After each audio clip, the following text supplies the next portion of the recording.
Thanks, Tyler.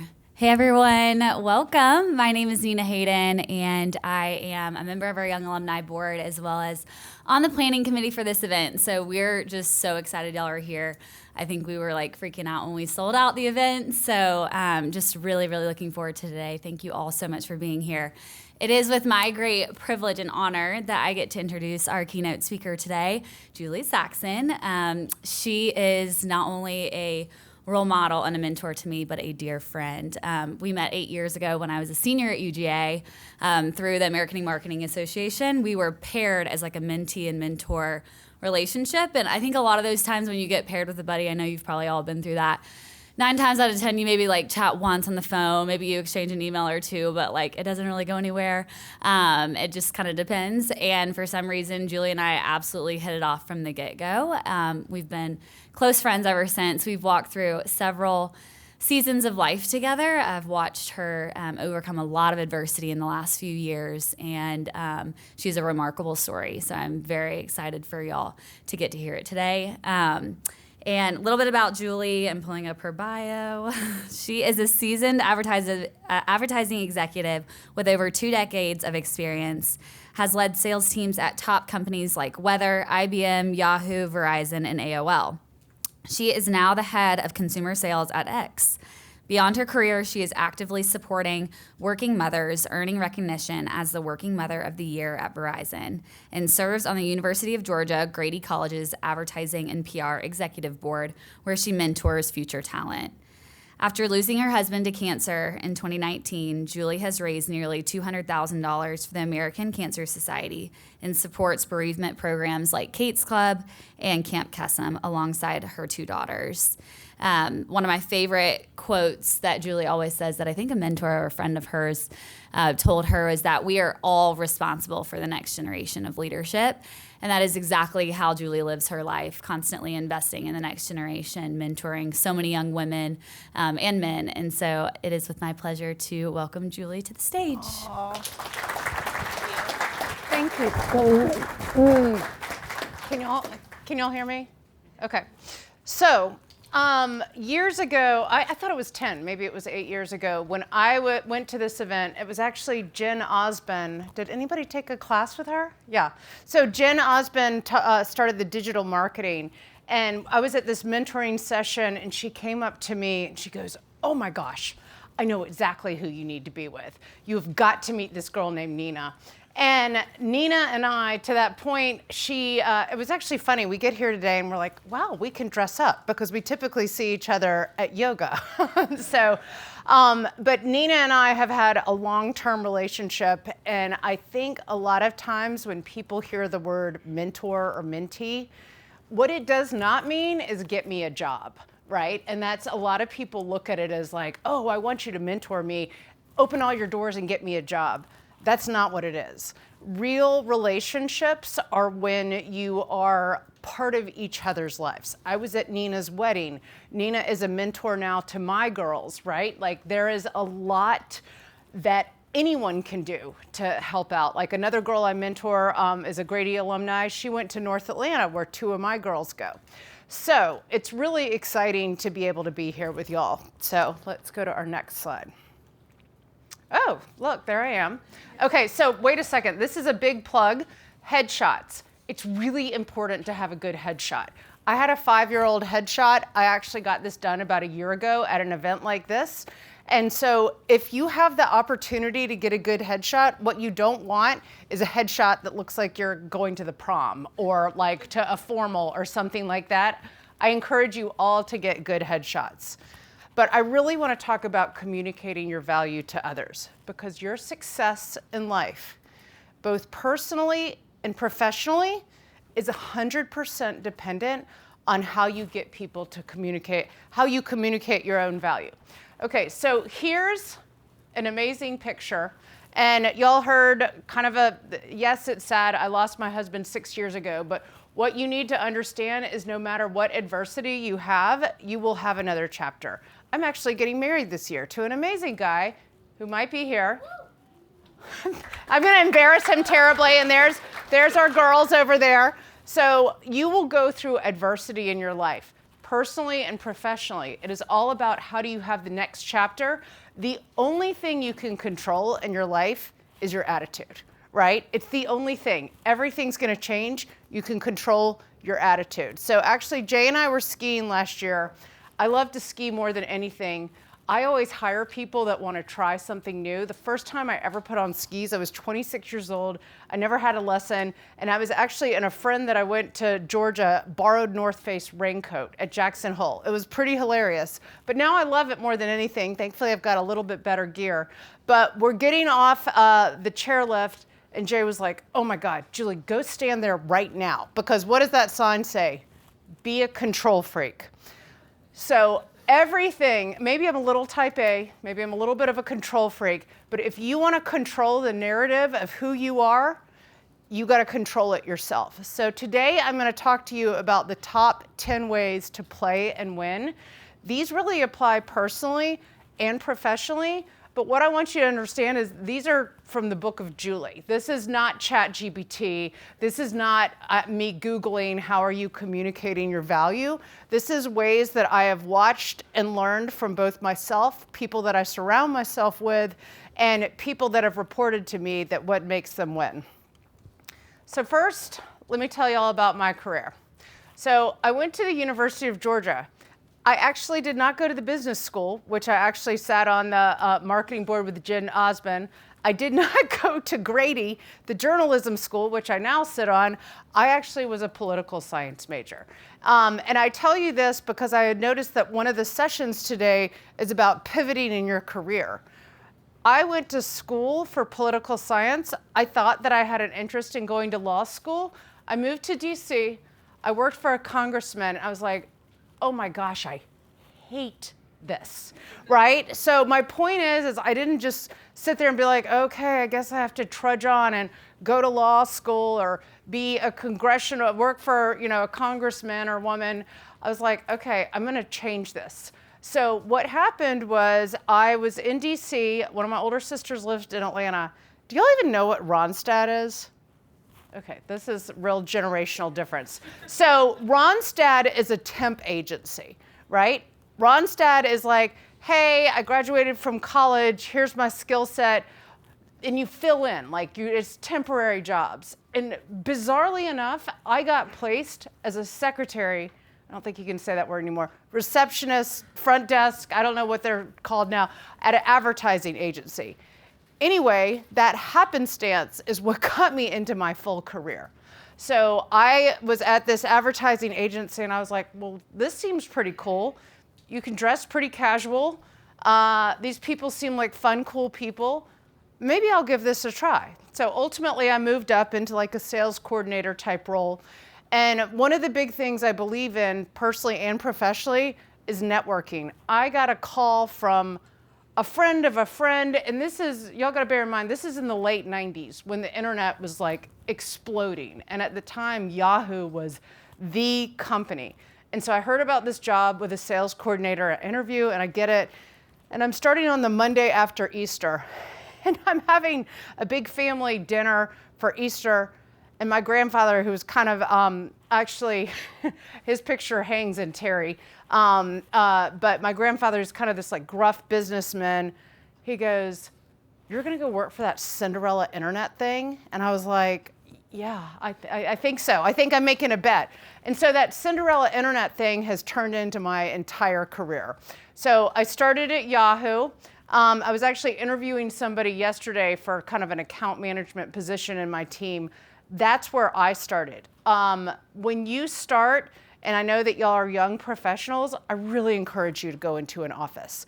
The people there were me and 5 guys in 1999 that worked together. Those 5 guys are still my best friends. We vacation together. We like hang out together with our families and our children all the time, go to the office and bond with them. So I was at Yahoo for about 6 or 7 years, and then another thing to date me, Myspace. Anybody know what it is? Okay, so Myspace could have been Facebook, could have been Instagram, etc. A lot of my career has been these companies over the past 20 years, they are growing so quickly. There are mergers and acquisitions and buying, and Myspace actually got sold to Fox. So then I worked for Fox Interactive Media. It was actually a fascinating lesson because they did not do it right. They tried to turn Myspace, which was inherently a music company, it's all about bands getting noticed, et cetera. They tried to turn it into a portal like a Yahoo. It actually really didn't work. And I know this is all supposed to be positive and good, and I was laughing about this as I was prepping with my family because I'm used to talking to people that are a lot older. I'm like, does this make sense what I'm talking about? I was actually part of a, quote, reduction in force when I was 7 months pregnant, meaning I was let go, right? In our industry, my mom always says, I don't understand how you live because half of your life you don't know if you have a job or not. That is, with great risk, there comes reward. You can do incredibly well, but I have spent probably 20 years going through so many mergers and acquisitions, having no idea if I have a job for months on end. That's just part of it. What was interesting though, is your biggest challenge can also become a huge opportunity. Instead of rushing back to work, because I was 7 months pregnant, I took my severance package, and I actually, that was in May. I didn't start till January. You are in control of your narrative. I accepted that job in October, and I said, it's been crazy. I have a new baby. I don't want to start till January. I can't believe they waited for me. I was only 30 years old. But you don't get what you don't ask for. I accepted October 1st. I started January 1st with Audience Science, which was a company that is all about technology and taking all the data that is out there on all of us on the web and segmenting it for advertising purposes. I then went to AOL when AOL was kind of at the absolute dog days of AOL and helped build it up because what AOL was really investing in was advertising.com, which was one of the first programmatic platforms for advertising, which means the automation of advertising. My biggest client was Verizon. I actually got us sold to Verizon because the CMO of Verizon, there's a lot of mentoring in the world that happens organically, and there's a lot that's like Nina and I actually met in a formal situation. The CMO of Verizon to this day is a very close friend of mine. We bonded over books, not about business, but we're both adamant readers. And she called me and was like, hey, Lowell McAdam, who was the CEO of Verizon, he's at this event. I want to introduce him to Tim Armstrong at AOL. We introduced them, and then Verizon ended up buying us. I then went to IBM. At IBM, owned with the weather company, and I ran all the revenue there. It was a great opportunity leading a really large team. So much of life is about taking risks. You'll probably see a lot of news about X. You probably see a lot of news about Elon. And when a very good friend of mine went over there, I thought, oh my gosh, you have lost your ever-living mind. And then she called and asked me to go, and I'm like, that's crazy, but yeah, I'll do that. So much of life is about creating the opportunity, but also having the ability to take risk and take chances. Your success in life, personally and professionally, is all about how do you get people to recognize your value, right? No one is going to show your value but yourself. So confidence is really about believing in your ability to learn. And when I say believing in your ability to learn, when I hire people, one of the biggest things I look for is their ability to learn and curiosity. And that means quite often getting outside of your comfort zone. So when my little sister asked me to take a hip hop class, and I think I am going to look like a flailing idiot, but I love rap music, all right, I'll do it, right? If my book club wants us to read Moby Dick, and I think, that sounds kind of boring. I don't know if I want to read Moby Dick. But I learned that Starbuck was actually the first mate in Moby Dick, and that's why everywhere where we go get coffee, Starbucks was named for that. I love learning. A few years ago, I hadn't run since cross country in high school. And you get into your 40s and you start thinking about bucket lists and what you want to do. I signed up for the New York Marathon. I hadn't run since cross country in high school, but I put a plan together and I did it. If you want to be better, you will try. Who's ever heard what fear means? The acronym for fear. If you are fearful something, fear stands for false evidence appearing real. So everything is about getting outside of your comfort zone. So the first thing I want to talk to you about is knowing what you want and making the ask. So a couple years ago, I had a girl on my team. It was her work anniversary. And I took her out to lunch and I asked her 3 questions. What do you want out of your career? How can I help you? What kind of money do you want to make?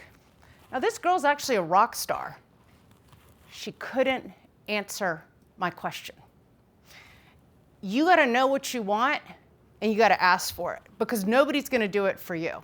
I was actually interviewing somebody the other day, and he is sitting on, it's such an honor to be here because y'all hear from so many amazing brands that are based in Atlanta. Delta, Chick-fil-A, Coke, Home Depot, UPS.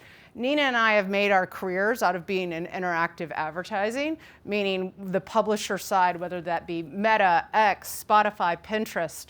You gotta have a little bit of a louder voice when you are in a remote office, but there's a really big community of us here. So I was interviewing this guy the other day and I said, okay, you're sitting in an advertising agency, you wanna come over to X? And I asked, why do you want to come over here? And I so appreciated, he took a thoughtful pause. And then he's like, I ultimately want to get into sales. And I think the best way to get into sales is for me to learn the back end systems of how advertising works. He knew what he wanted, right? I can't tell you how incredibly important that is. So I want to tell you a story. There's a woman named Regina on my team. We're going through the annual review process. And in that review process, there's a system and it asks you questions and it tells you like, okay, what are your accomplishments this year, blah, blah, blah. She didn't wait to do that. This is an email I got on a Monday morning. You probably can't read it too well. Regina knows that if you want to get my attention, send an email before 8:30 in the morning. I am a morning person. If you send me something at 10 o'clock at night, I'm exhausted. I'm tired. I can't even think. If you send me something before all my meetings start in the morning, I'm crisp. I'm willing to learn and read. It's all about knowing your people and when are they going to respond best. So Regina sent me this email. She was very specific and she wrote a few sentences about what she had done on her accounts. She did not wait for the review process. She knew when I would be available to read it. And because she had the guts to send this to me proactively, instead of waiting for her review, I scheduled a meeting with her. And I said, you took the time to send this to me? She writes here, during my last review, we highlighted the importance of deepening my expertise in lower funnel strategies. So what she then does is she talks about very specific performance clients and what she did to make her knowledge grow, right? This is a perfect example of you do not get what you do not ask for. It's so, so important. So what did Regina do there? She tooted her own horn. She did not rely on the system of the annual review process. She talked about what she was doing. She set herself up to win. And one of the things I want to talk about, you're going to mess up. If you mess up, you own it and you move on. So just the other day, I sent a note to the CMO of Lowe's about something, and I needed that same content to go to the CMO of Popeyes. Now, I always personalize the first few sentences, making sure, like, how are your holidays? His son's name is Kevin. Kevin is starting at Miami. Was it great to have Kevin home? You want to be personable, you want to be relatable. But I actually didn't change the subject line. So I sent a note to the CEO of Popeyes when a subject line had Lowe's in it. Now, instead of just being like, oh God, what did I do? I know this guy JP pretty well. I shot him a text and said, hey, I messed up. I said, you could tell that it was personalized in the email, but it was the same content. He's like, oh my God, Julie, no big deal, right? If you mess up, own it quickly and move on. If you don't control the narrative of what's going on in your life, someone else is going to make it for you. So this is a funny story. Act like you belong. So Nina, if I ask you what are the big events in our industry, what would you say they are? Shop Talk. Adweek. Okay, so every industry has hallmark types of events, right? So Cannes, not the film festival, Cannes Lion is the festival of creativity. Did anybody here do the study abroad through Cannes Lion? You did, awesome. So it's such an amazing program, and Cannes Lion is all about the festival of creativity. It's like the biggest and the best awards in marketing and advertising. And the first time I went to it a few years ago, I remember thinking, oh my God, I've made it. Like, I am at the pinnacle of my career. I have been invited to go to this. But I was really kind of scared because a lot of the people that have been there before. So what I did is I called one of my best friends and I was like, you had to explain to me what to dress because how to dress for this, right? Because it is, you bring your A game. Like, you have your hair blown out, you wear the fanciest outfits, you look good, there's big parties. It's a lot of schmoozing, but it's also exhausting and a lot of work. But what is hard to know if you have not been is it is so complicated getting around. You cannot take a car. The traffic is absolutely stopped. Getting around is a nightmare. So you want to act like you belong. The first time I went, I actually went a day early. And I had 3 days worth of schedule, and I went and looked at where every single meeting was. I looked where, okay, there's a party on this yacht, there's a party in the suite at the Carlton or wherever it was. This meetings are here, because what I didn't want to do when my schedule was packed was running around and not knowing where I was. So a lot of times people tell me, oh, you seem like a natural at public speaking. We were actually at a parent event for school the other night, and one of the guys, his daughter's at Georgia, he calls sports for the SEC, a lot of the SEC games. What did he do, the Alabama game? Yeah, Alabama Vanderbilt. Anyway, my point is I tell you this because he asked me, he said, you seem like you do public speaking a lot. And I said, I do. He said, are you natural? I said, yeah, I mean, I'm a natural born talker, but I can assure you, these are my notes. There's no teleprompter here. I made sure I did note cards, right? Anybody that seems like they're really natural is probably very well prepared. There is an element of being natural, but there is an element of absolute preparation, right? So acting like you belong, if you act like you belong, you do. So that first time I went to Cannes, I totally acted like I belong. So be a class act. Can you see that? It's so light there. I can see it better on the screen in the back. People make up their minds. There's like a Princeton review. Who knows, how many seconds does it take for somebody to make up their mind on you? Anyone? It's like less than 5 seconds. It is less than 5 seconds. So what you have to think about, and this may seem trite, but my rule here is to give real advice. You got to think, am I smacking gum? Would they find this outfit offensive? Right? A bad first impression will take so long to overcome. It's about being a class act. Don't give people a reason to discount you. And when you think about being a class act, I call it my board of directors, right? Everybody needs a board of directors. If I have a question on business, I have a person I call. If I have a question on parenting advice, I've got a person I call.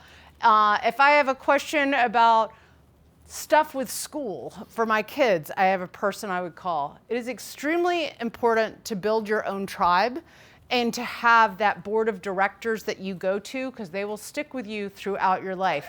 Do they change?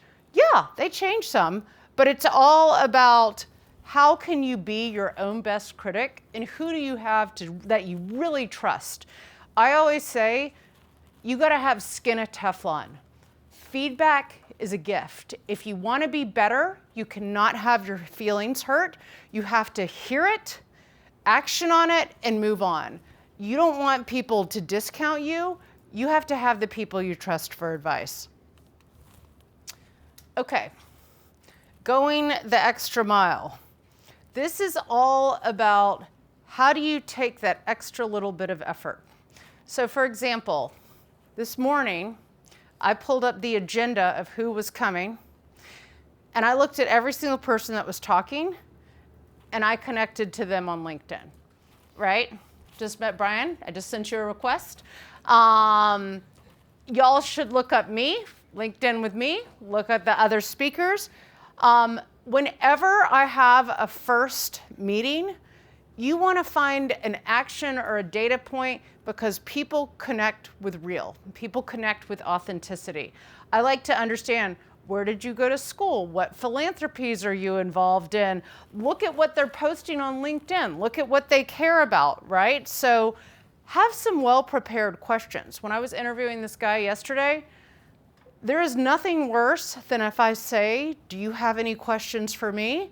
If they're just like, no. Have some well thought out questions. Look at what I've done. Look at what I've posted about in LinkedIn. Have a question for me, right? That shows going the extra mile, right? People want to hire. When I hire, I look for learning, curiosity, but really the biggest things I hire for are, do you have hustle and do you have grit, right? I can teach just about anything if you're willing to learn and curious. I hire for people with a will to work and win.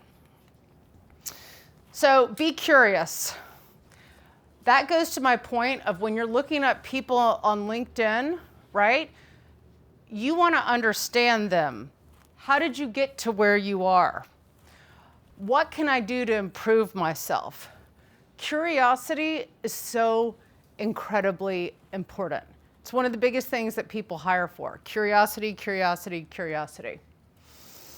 So ignoring the noise is really important. I'm one of 3 girls. My mother's one of 4 girls. Got a lot of opinions in our family. And a lot of very strong women. Actually, interestingly enough, my sisters and I are all in the industry.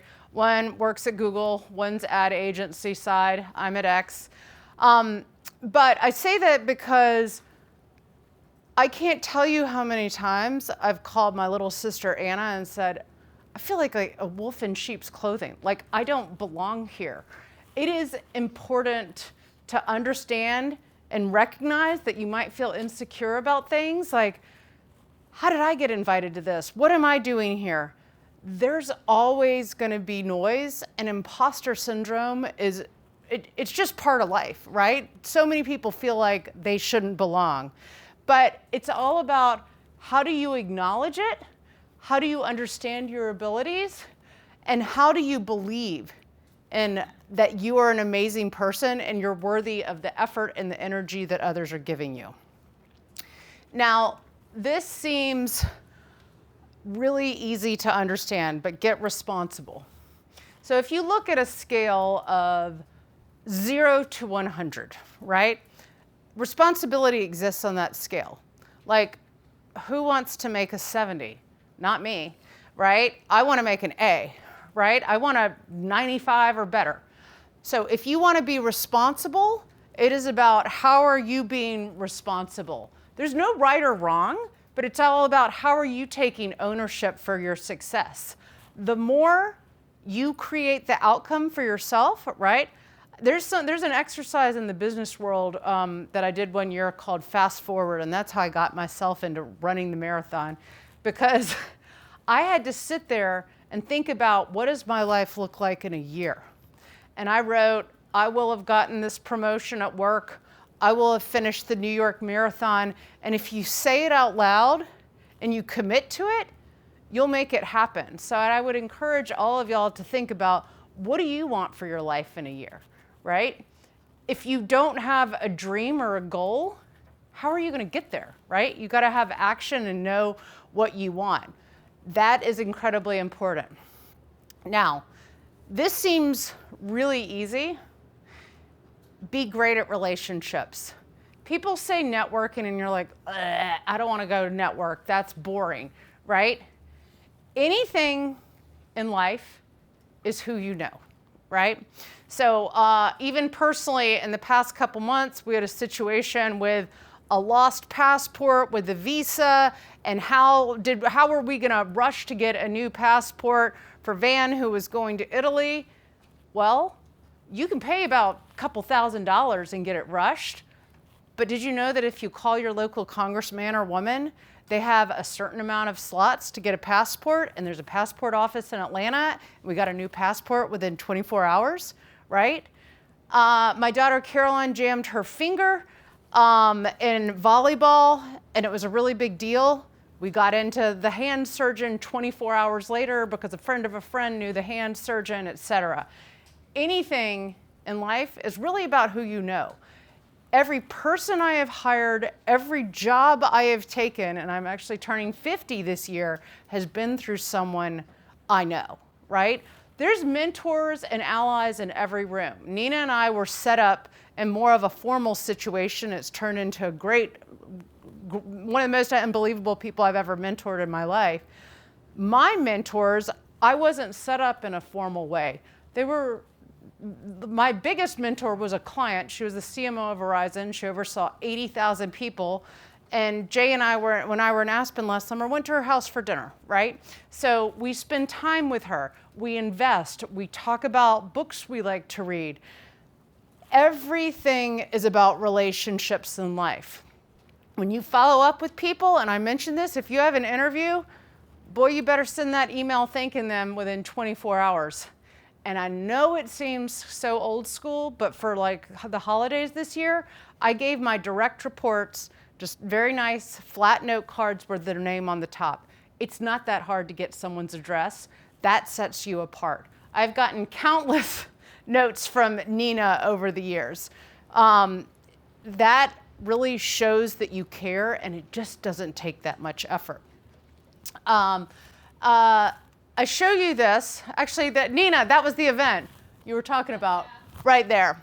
So I show you this not as a picture of fun parties and things like that, but I show you this as these are people that I have known for 20 plus years, right? So this woman right down here, her name's Wenda Millard. She was my first boss at Yahoo a million years ago.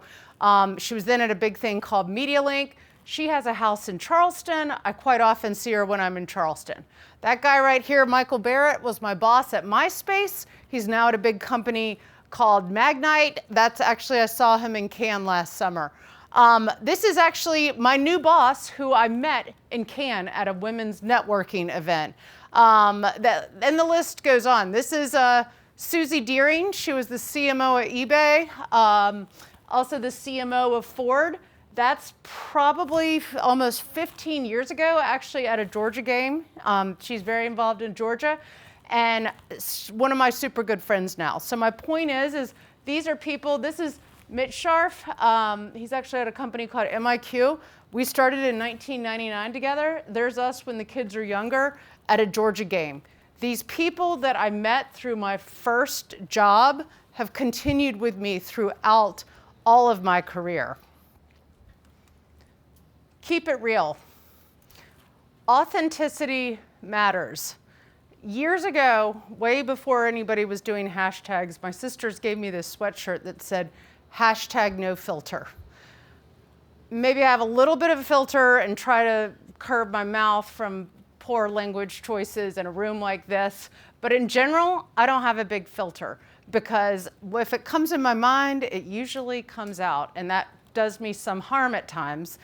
But in the business world, I have become a trusted person because the CEOs I've reported to will ask me my opinion because they know that I will be honest, even if that's a little uncomfortable sometimes. It's really important to be you. We all feel like wolf in sheep's clothing. We all have imposter syndrome, but people really respond to authenticity. They respond to people that are real. They respond to people that have a human connection. Most all of my clients in the business world, I'll keep notes in my phone on the names of their children, of their birthdays, right? Like the types of books they like to read, the teams that they care about, etc. It's really, really important. And really, that's what I got to say to you. It's like all about keeping it real. Those were the top 10 plays of what has worked for me in the business world. And I tried to be very thoughtful in regards to like the advice and what I think will help you. But you got to be a control freak. You got to control the narrative. So I'd love to see if anybody has any questions for me. And if you don't, I'm going to be really annoyed because it takes guts to speak up. Okay, you got a question? Oh, who? Yes, hi. You got to tell me your name and if you graduated from Terry, where you work, something. My name is Reagan. I graduated from Terry in May 22, so not too long ago. I have a social media agency that I specialize in senior living. Oh, nice. And you spoke a little bit about, there we go. You spoke a little bit about public speaking, and I'm wondering what impact did speaking opportunities have on your career, and how would you recommend seeking them out and securing them early in your career? So how did I get good at public speaking? And then how do I find opportunities? Yeah, how did you actually go through with and secure the opportunities? Honestly, this sounds easy, but it's about being available and open and listening out. Like the past 3 things I've done over the past few months, I'm here. It's because I know Nina. I was actually asked to speak at a class at Syracuse because an old boss of mine is an adjunct professor at Syracuse. And I was asked to speak at the Google Women's Conference through actually a friend of mine that works at Google, but I happen to go to church with, right? So every time I've ever been asked, it's not like somebody is like looking me up on like, who can talk about ways to communicate your value? It's all about who you know, and get to know as many people you can, but be real and be yourself and have a point of view. People are attracted to people that have a point of view and thoughts on it. And I have someone you should talk to that specializes in senior living on the finance side, and one of my best friends. That would be very helpful. Thank you. Yeah.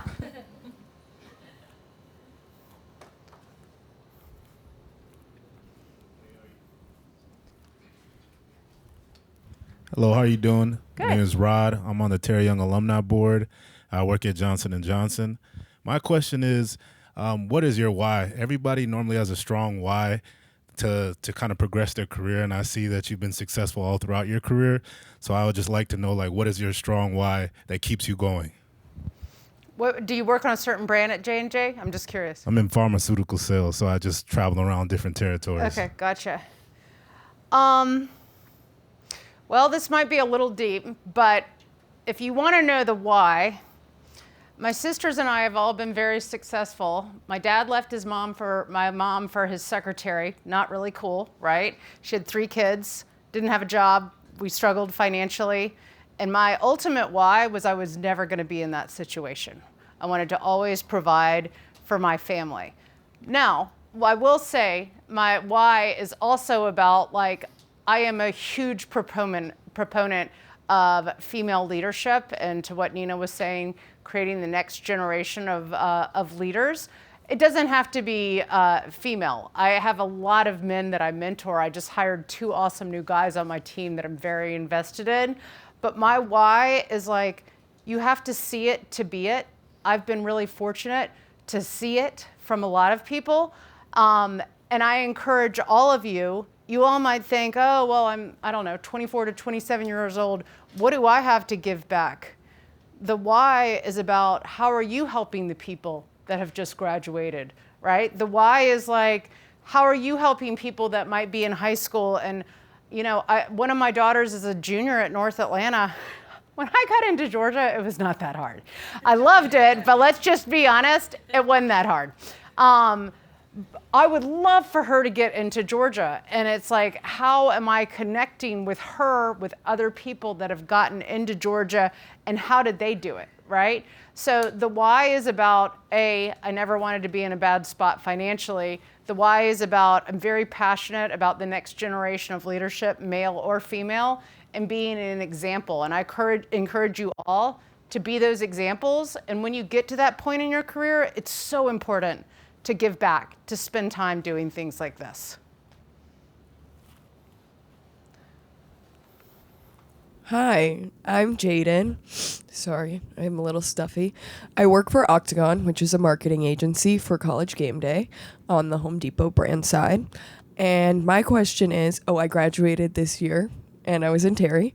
My question is, what are 3 qualities in a candidate or current employee that you see as successful or that you see as warranting a promotion or sort of like approval, basically? Yeah. So something that a mentor told me one time is you always work a level above what maybe your title is. I naturally look for some of the things I talked about, curiosity, hustle, grit. But if I make that real life examples, it's about how are you working the level above. And honestly, like this girl that I'm looking at promoting right now, you got to be a big self-advocate for yourself, right? That's super important. But it's also about how are you doing things outside of your job. For example, I'm the leader of the company for all of the account managers at X because I believe passionately that that's some of our best pipeline of talent. 2 people that are on my team, I was like, look, you're going to get asked to do things that may not really contribute to your job, but it gets you more visibility, right? So an example of that is she's an account manager wanting to move into sales. I now have her onboarding all the new account managers. That's not her job. She's not getting paid for it, but that gives her a leadership position. Another guy on my team has been we have a huge partnership with the NFL. And he took it upon himself to be the example of how to sell through these NFL opportunities. And then we gave him a stage to do this like in a big sales meeting. But hustle, grit, the ability to learn and doing things outside of your job that help you get exposure.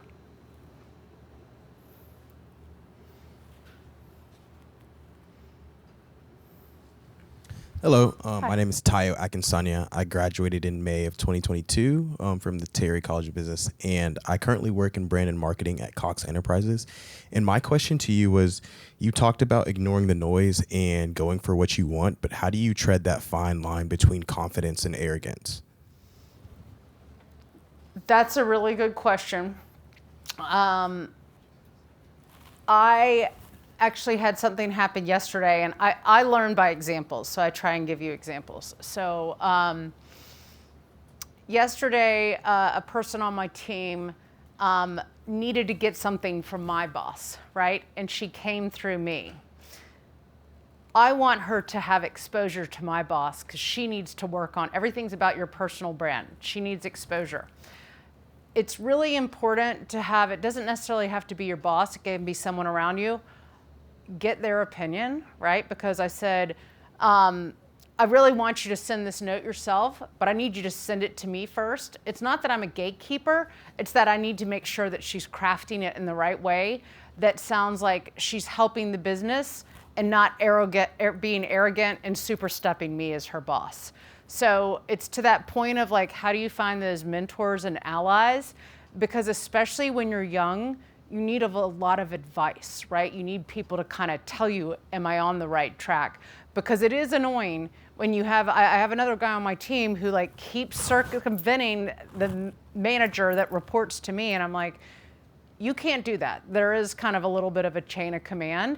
I want people to have relationships with me, have relationships with my boss, but you have to be respectful of the system. I'd usually just find somebody you trust and ask their, to the point of the board of directors, like finding people that you trust and ask their advice.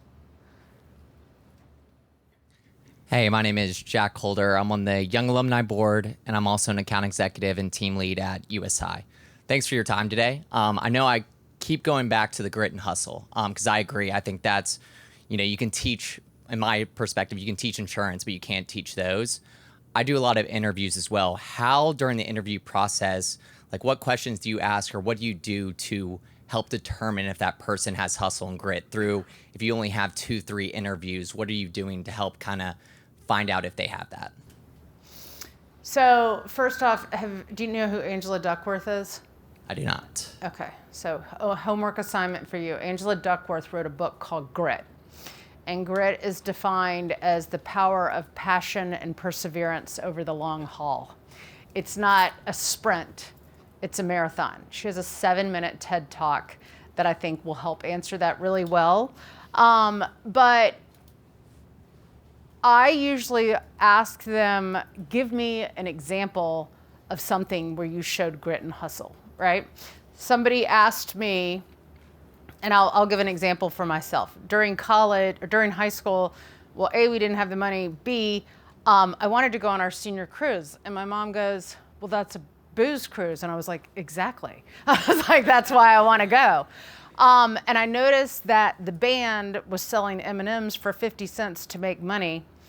And you could do this, like in the 90s. You probably can't do this now. So I went and bought a ton of candy, Air Pops, like just, I don't know, different candy. And I sold it in between classes. And so somebody asked me in an interview one time, give me an example of grit. And I told them about how I didn't have the money.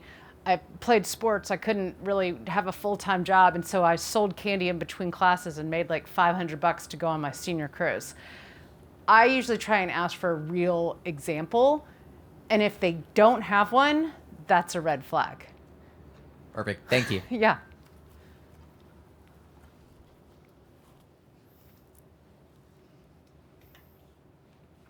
Hey, Julie. My name is Sims Holmes. I'm on the Terry Young Alumni Board and work at Rockefeller Capital Management.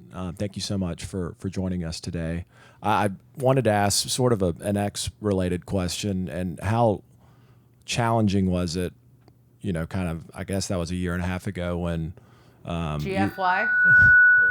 when Elon was on with Andrew Ross Sorkin and basically told advertisers that he didn't care what they thought. And what did you learn about yourself? So as long as I'm not going to get in trouble, he said, go fuck yourself. So that was a little tough. So what did you learn about yourself? What was the strategy from a crisis management? How real was it, advertiser boycott? And obviously now it's probably a really good time at X, just given the political headwinds, and just talk a little bit about the strategy there and kind of going forward. So I started in March of 2024. So it was after that had happened. And if any of y'all read the Walter, is it Michael Isaacson? Walter Isaacson book about Elon, it's fascinating. I listened to it and it really gets into his head and how he goes about things. Just a perfect example in that book. They were creating locks for a rocket. And this guy's like, well, the lock is $300,000 each. And he's like, well, that's dumb. Why is a lock $300,000? He figured out how to fashion a bathroom lock at $30 and make it a $300,000, right? So he has a very interesting brand. Part of what my job has been is to get advertisers to trust our platform, right? That did not help us. And quite frankly, it was really challenging. That has been my job, is to get advertisers back on the platform. Now, what I will say, and this is my personal opinion, I'm not speaking totally on behalf of the company, we believe in free speech, right? We believe in community notes, which is our ability to have the community fact check. And I can't tell you how many times Elon has said something that people in the community will essentially fact check. And this is getting very deep into marketing, et cetera. But Meta created essentially what Nina, sorry. So Meta is essentially doing what we have been doing for the past year with community notes and allowing the community to police itself and fact check itself. But it hadn't been easy. It hadn't been easy. And to that skin of Teflon, I mean, I can't tell you how many. I actually showed one to Nina this morning, a big brand. I woke up to a text this morning from a very important person at a very big brand with a screenshot of like, what in the world? That happens to me all the time. I got it at 11:30 last night from this client. I'll get it at 3 in the morning. I'll get it at Saturdays, Sundays. Part of my industry is I have to be available 24 hours a day. It doesn't matter if I am on vacation, if I am skiing, I have to be available 24 hours a day. Does that kind of answer it? Yeah. Good morning, Julie. Over here. Where am I looking? Right Okay, here. Gotcha. My name is Chris. I work for Deloitte Consulting. I do a lot of digital and technical marketing transformations.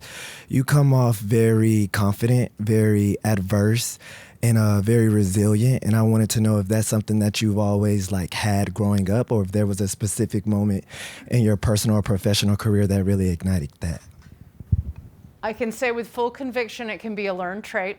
So 2 different stories. I have not always been like this. When I was going to church growing up, my mom would make me do this thing on Sundays where she would introduce me into someone, and then we would have to talk about it at lunch of, did I shake their hand well?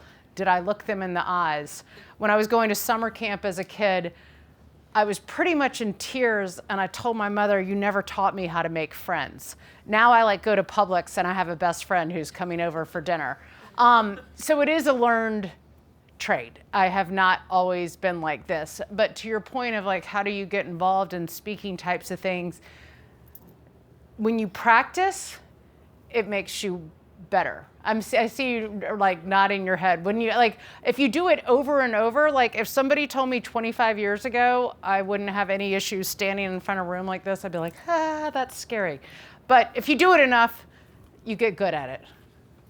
So I would encourage all of you, it's a lot harder when you're speaking and you don't, I was talking to my friend last night who's a sportscaster for the SEC network, and he's like, it's really hard because I'm talking to a TV and I can't get feedback. It's a lot easier for me when people are asking questions, so I think the best way to practice is when you're in a room that's smaller, 10, 15 people, and you can get feedback. And then you can graduate into things that maybe seem a little bit more daunting. Thank you for your time. That was great. Yeah.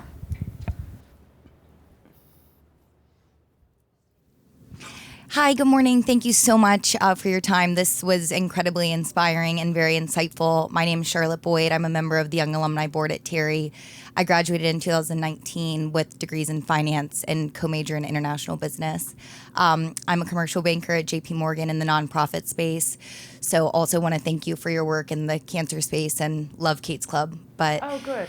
my question is, it seems like you've had so many amazing bosses, but can you talk about a time maybe when you had a bad boss or someone that was difficult to work with and how you navigated that? Because those are the people that have so much control in our careers as well. And I would love to hear about that. So my first boss, this is actually kind of a funny story. I'm not ratting her out because her initials were BMW, and that's how she was in my phone. Years ago, I thought I was calling about service on my car, and I accidentally called her. This is 5 years ago, and I hung up on her because I was like, oh God, I can't talk to you.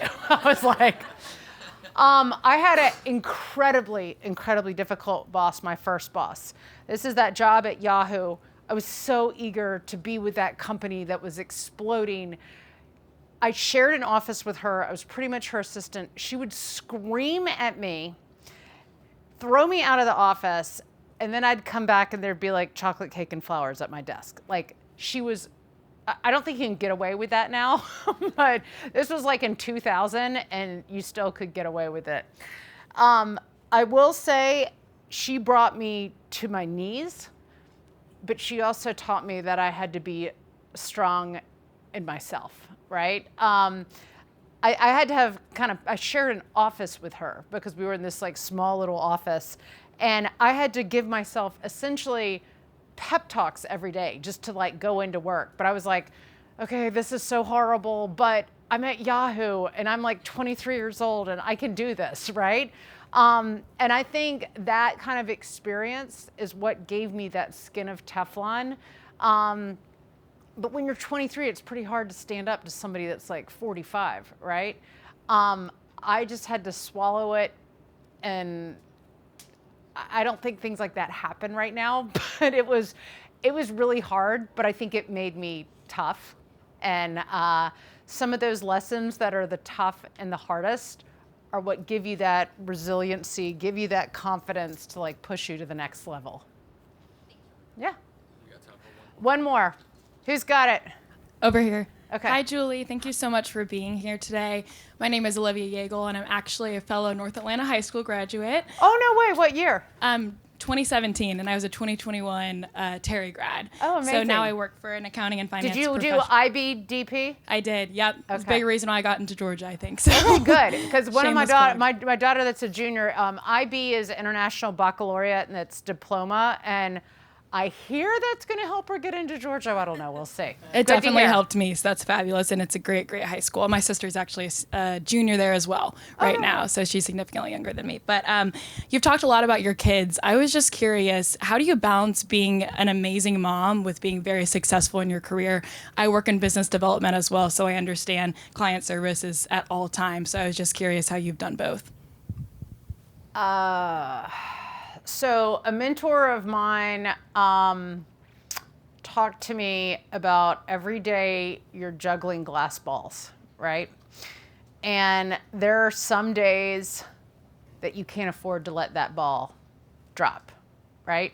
So I'll give you two real life examples. Caroline, that's one of my daughters over there. Can you wave your hand? Just to horrifyingly embarrass her.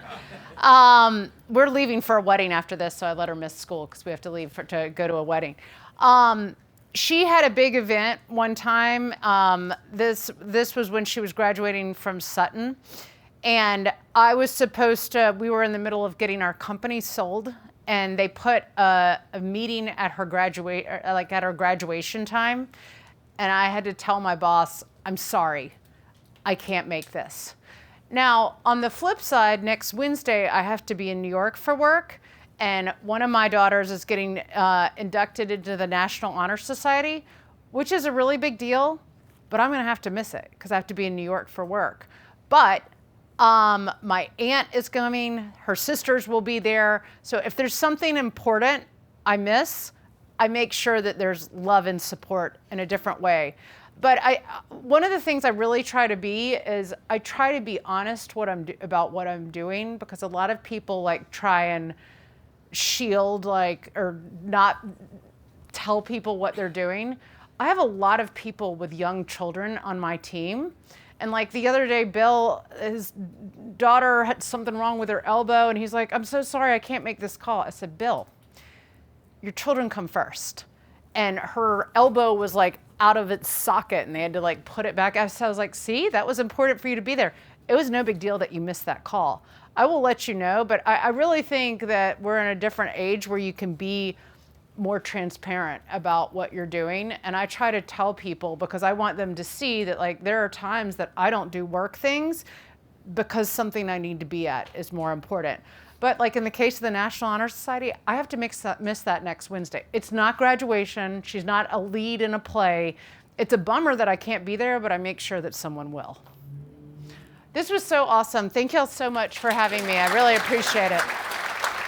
We want to give this to you as a gift to thank you for your time today. Oh, am I supposed to open it now or You like? can if you want to. Can I? Should I open it? Oh yeah. Okay. I like presents. Classic. Okay. Oh, I love it. It's the arches. Okay, hold on. Let me help you. Yeah, I like to rip, but this is such a pretty bow. Okay, I think we get, it looks like I don't want to rip the book. Okay, we can't totally get Here it. we go, here we go. Oh, there we go. So Oh, this is a look. Steve Penley. Oh, Steve, painting. who knows who Steve Penley is? Famous artist. Okay, look at that. That's so beautiful of the arches. Yep. Oh, thank you so much. I really Absolutely. appreciate Thank you. being here.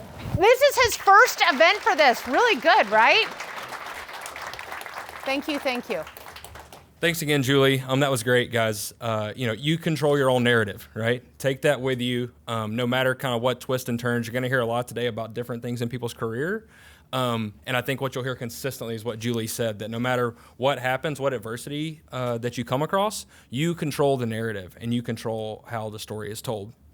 Thank you again, Julie, for your time. We know you're very busy and you got to get out. So we thank you for coming again.